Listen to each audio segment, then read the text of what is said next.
Ina mana ina iwi tēnā koutou katoa, ko Rod Carr aho. The transition is underway.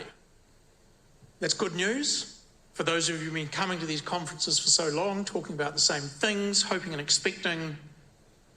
It is here now. The transition, for better or for worse, is underway. Secondly, mitigation, adaptation, and the transition are in one bucket together.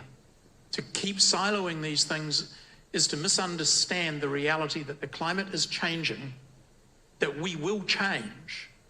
The challenge is, will we be ahead of history or behind history? That the change that is upon us, not coming, not some future unborn generation, the change that is upon us is an enormous opportunity for New Zealand. I don't know that it's a great opportunity for some other countries, but for this country, those who now deny, delay, obfuscate, and procrastinate are denying those opportunities for us. And they need to be called out. That the reality of the energy transition is it is in our own self-interest to decarbonize energy production and use. The reality of the transport transition is that even battery electric cars, if only used 4% of the time, are an enormous drain on the planet's resources that is unnecessary. That the transition and transport through mode shift is in our own self-interest, whatever China or India do. That the transition in the built environment to make our cities more affordable to live in a changed climate is in our own self-interest. We live in these cities. And in agriculture, if we do not figure out how to produce milk and meat protein with much smaller environmental impacts, the countries that can afford to buy our product will choose not to. And we cannot supply the developing world our products at a dirty discount given our cost structure. It is in our own self-interest to figure out how to produce the products and the services, the markets that we can access that can afford to pay us will want to buy by the middle of this century. It is about opportunities. It is not just about obligations. It's not about the onerous burdens imposed on us for others. It is not about the obligations to our unborn children, although those are real too. These are our opportunities for us to seize now. Stand up to those who are in the way.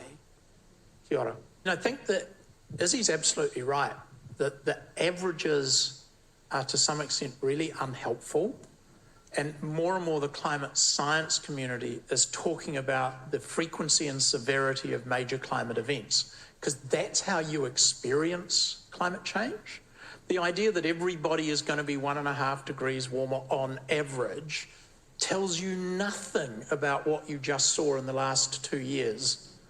It tells you nothing about the real risks and threats to the way we feed humanity and the way humanity lives. The reality is that global warming in the northern hemisphere at 1.5 degrees on average is between 6 and 8 degrees temperature rise in parts of the northern hemisphere.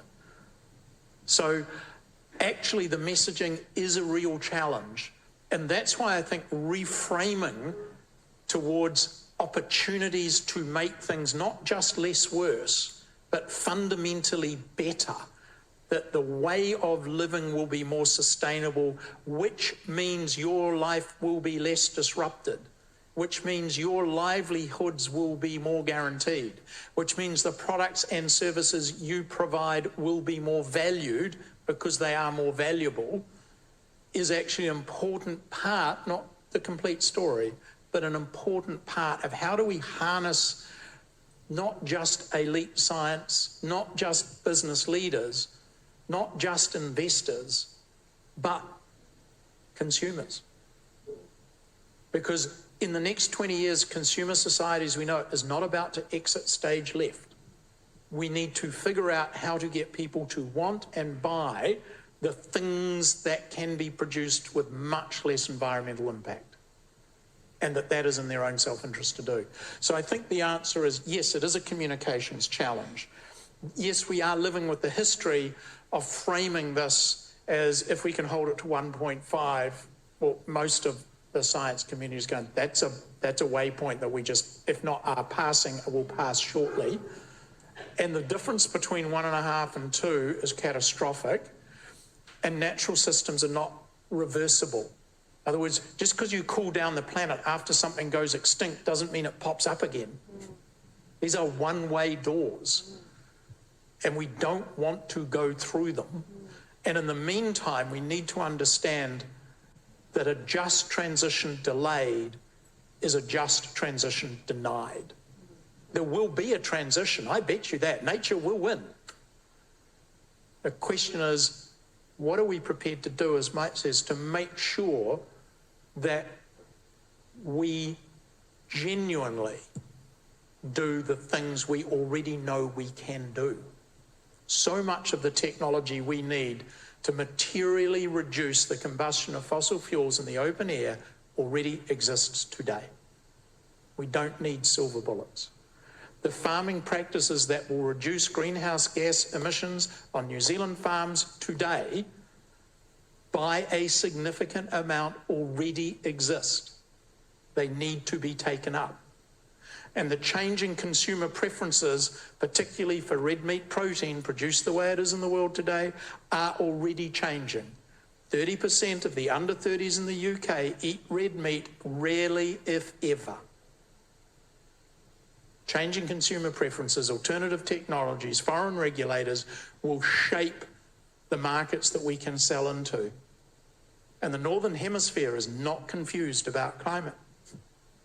They're living with it.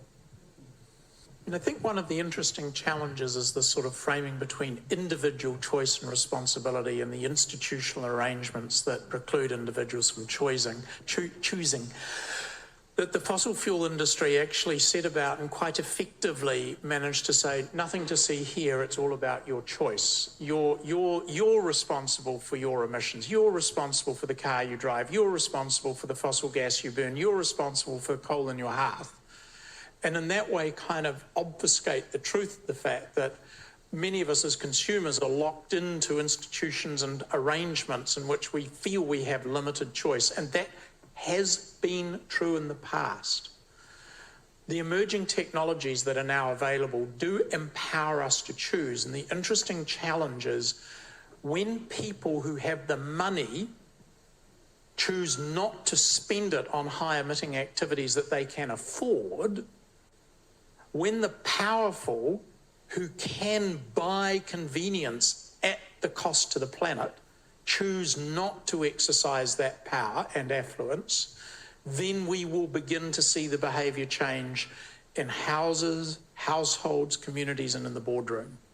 But where the rich and the powerful and the affluent can still buy the convenience at the expense of the planet, the burden that falls on those who have no choice is incredibly debilitating on the conversation we need to have.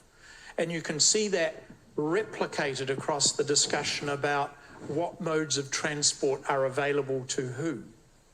And the reality is that if those who are affluent choose not to take up the new low-emitting technologies, but rather use their affluence to continue with the purchase of high-emitting single-person transport, we're a long way from anything that resembles a just transition. So for young people in particular, who you choose to work for is a serious point of leverage over businesses. The values that you bring to the business can change the business in ways you might not imagine.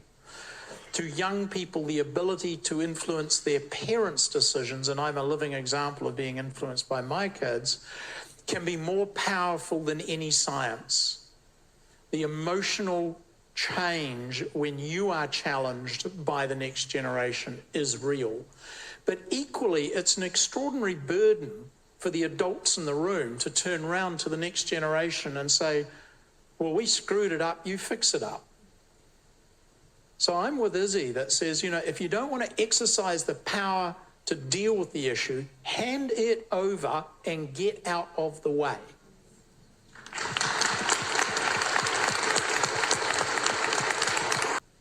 Just hold in your head the vision of New Zealand in 2050 as a cleaner, greener, climate-resilient society where in 2050 people will look back and say they were late to the party, they were slow to get started, they were behind the curve, but in the end, by the middle of the 2020s, we got our act together and we created a better place, not just a less worse one, a better place than it would have been if we just kept on doing what we were doing. New Zealand can be a great place, and it's good for us and the planet. The best contribution we can make to the world is to figure out how not to destroy our own environment and to create the products and services that have the smallest possible claim on the planet's resources. And whether that's to feed, clothe, or shelter our own people or people across the globe.